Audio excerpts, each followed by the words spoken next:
नमस्कार. राजेश रेसिपीज मध्ये मी तुम्हाला संत्र्यापासून केलेला एक जरा वेगळा पदार्थ दाखवणार आहे. संत्र्याचा तिखट जाम. त्यासाठी काय काय लागतं तेही तुम्हाला मी आता दाखवतो. सध्या संत्र्याचा सीझन खूप छान चालू आहे. संत्री मोठ्या प्रमाणावर येतात आणि आणली जातात घरी. मग ती वाया जाऊ नये म्हणून त्याचा एक वेगळा प्रकार म्हणून संत्र्याचा तिखट जॅम तयार करायचा.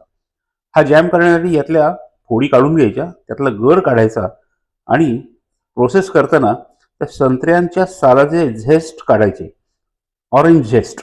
त्यासाठी या सालांचा पांढरा भाग आहे तो चमच्याने खरवडून काढायचा.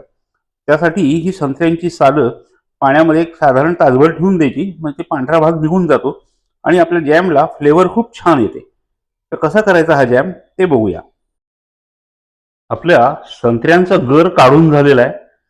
त्याच्या बिया आणि मधला पांढरा भाग सगळा काढून घ्यायचा आहे आणि पाण्यात भिजवलेली ही संत्र्याची सालं ही आता मी काढून घेऊन त्याचा पांढरा भाग काढून टाकतो, म्हणजे त्याचा कडवटपणा उतरत नाही.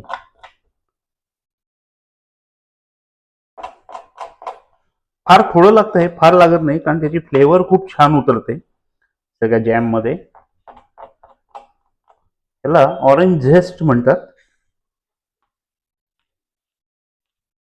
ते खरवडून निघतं सगळं.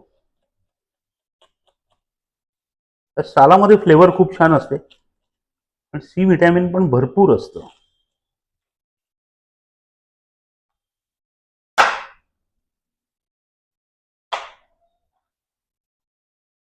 चार संत्र्यांसाठी एखादं साल सुद्धा भरपूर होतं.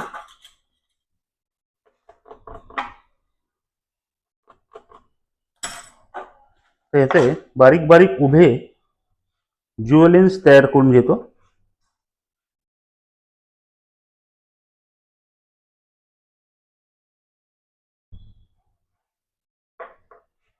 एवढे सुद्धा भरपूर होतात.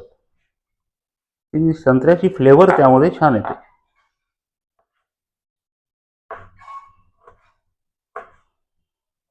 थोडं मेहनतीचं काम आहे पण छान होतं.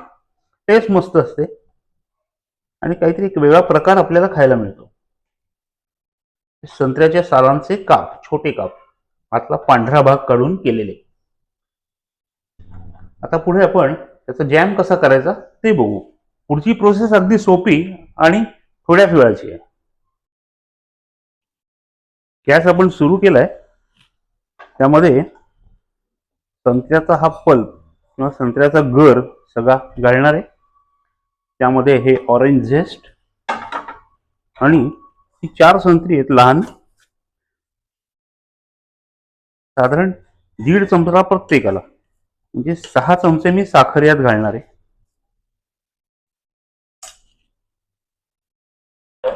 फार गोड करायचं नाहीये. सगळे मसाले किंवा काही आत्ता घातलं तरी चालेल. अर्धा चमचा साधं मीठ, अर्धा चमचा काळं मीठ, थोडासा हिंग,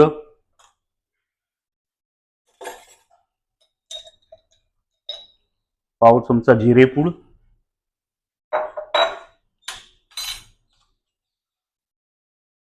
किंचित हळद आणि अर्धा चमचा लाल तिखट. फार तिखटही नाही, आपल्याला ते टँगी आंबट गोड असं करायचंय. त्याचा पाक चांगला विरघळ होईल, चांगलं सेट होतं. ते पाणी अजिबात वापरायचं नाहीये, त्यामुळे ते चांगलं टिकतं. नॅचरल पेक्टिन असतं या सालांमध्ये आणि गरामध्ये, त्यामुळे तो छान असा दाटसर होतो. एखादी बी आली तर काढून टाकायची.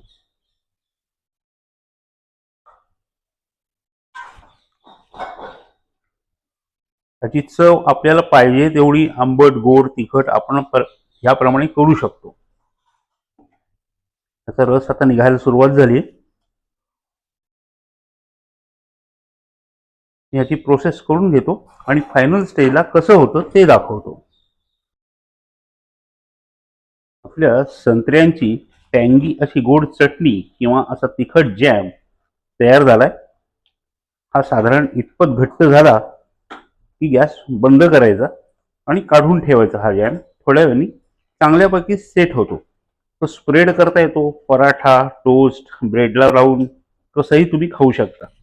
छान प्रकार आहे.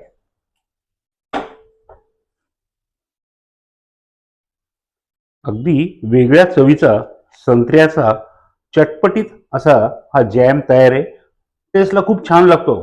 तुम्ही ब्रेड बरोबर खा किंवा पराठ्याबरोबर खा, कुठल्याही पदार्थाबरोबर गोड सोडून खूपच छान लागतो.